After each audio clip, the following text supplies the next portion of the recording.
Great. Thanks a lot to everyone who showed up here. To quickly introduce myself, my name is Toni. I'm doing research at the Ethereum Foundation. And today I want to talk about a topic I perceive as very, very important, namely decentralization. And to be more specific, I want to talk about the topic of anti-correlation penalties. To get into the topic, let me quickly describe the problem that we have today. On this chart, you can see the missed attestation rate of different entities, going from Kiln, EtherFi, Lido, the very professional entities on the left-hand side, to solo stakers, Kraken, Rocket Pool on the right-hand side. To be fair, Kraken is an outlier here, so I think when I did this chart, they just had some struggles. But in the end, the picture is quite clear. Solo stakers are struggling with what the network demands from them.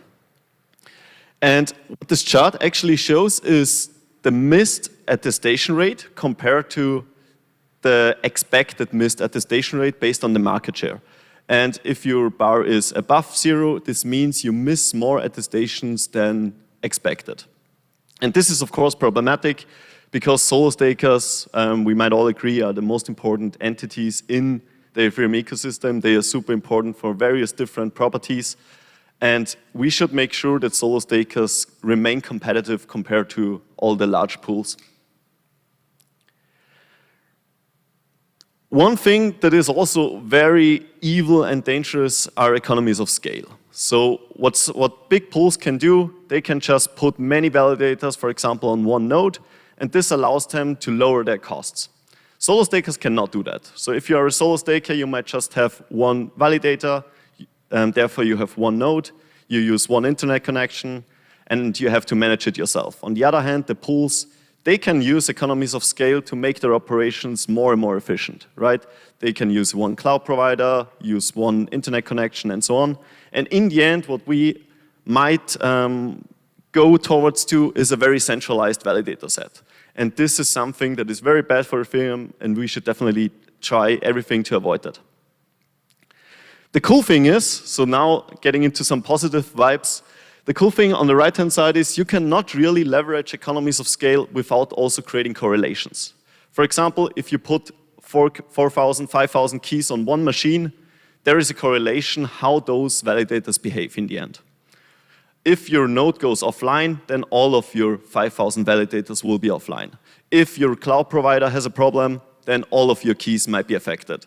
And the same applies to all the other things that affect economies of scale. So what we see on the right-hand side, I would say it's correlations and economies of scale should have a very linear relation.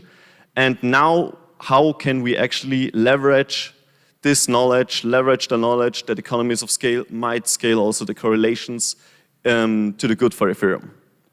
And this brings me to an EAP that is still very young. It's EAP 7716 called Anti-Correlation Attestation Penalty.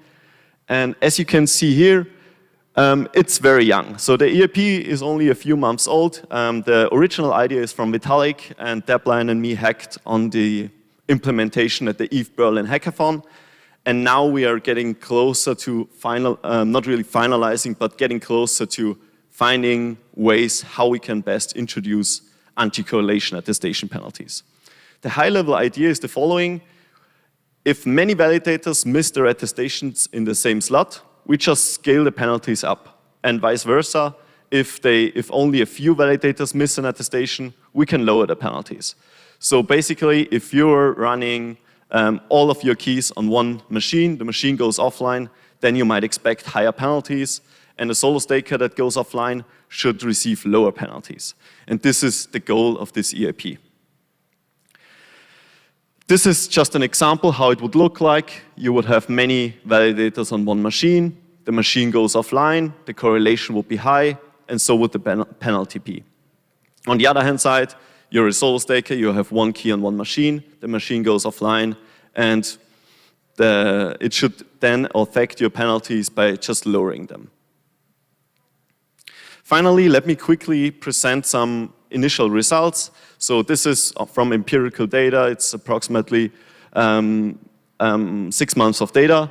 And what we can see is that the comparison between the pink bar and the gray bar, and you can already see that only the small size clusters and the unidentified cluster, which both include many solo stakers, they would profit from the whole thing. So we can see solo stakers would have been penalized almost half what they were actually penalized.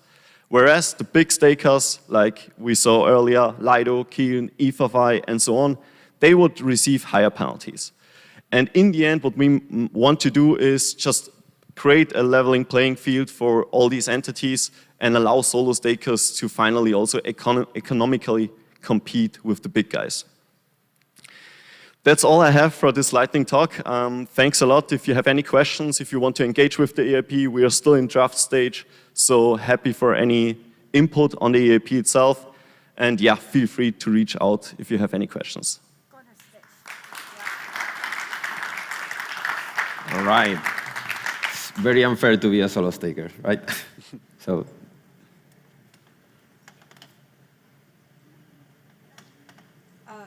Could a withdrawal address be considered a correlation? So like if a large staking pool used the same contract address for a withdrawal address, could that be considered a correlation?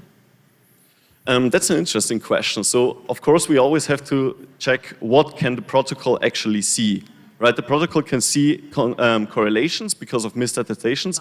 And also, as you said, the protocol might also be able to see withdrawal addresses.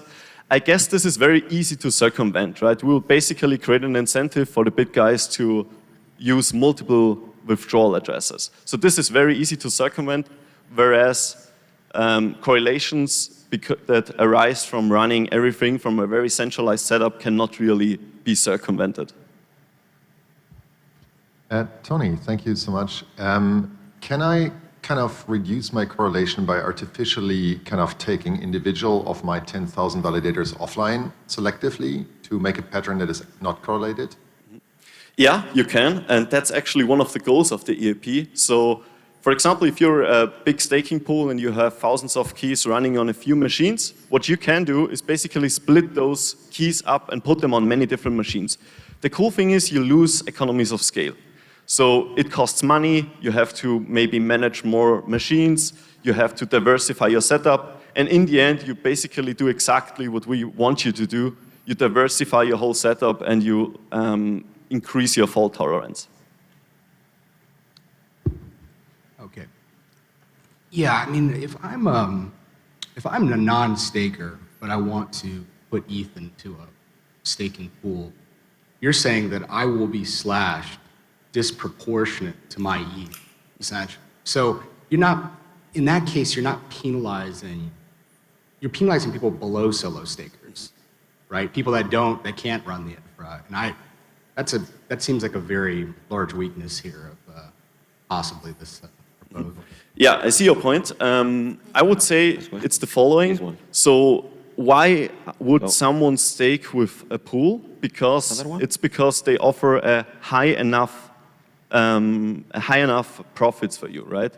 As soon as we force big pools, as soon as we lower the profits for big pools, either by increasing the penalties or by forcing them to diversify the setup, their rates that they can offer, they would also be reduced, right? So I would argue that this would create an incentive for someone who thinks about maybe staking with a pool to, consider it again and maybe don't stake with a pool, just because the incentives are not high enough.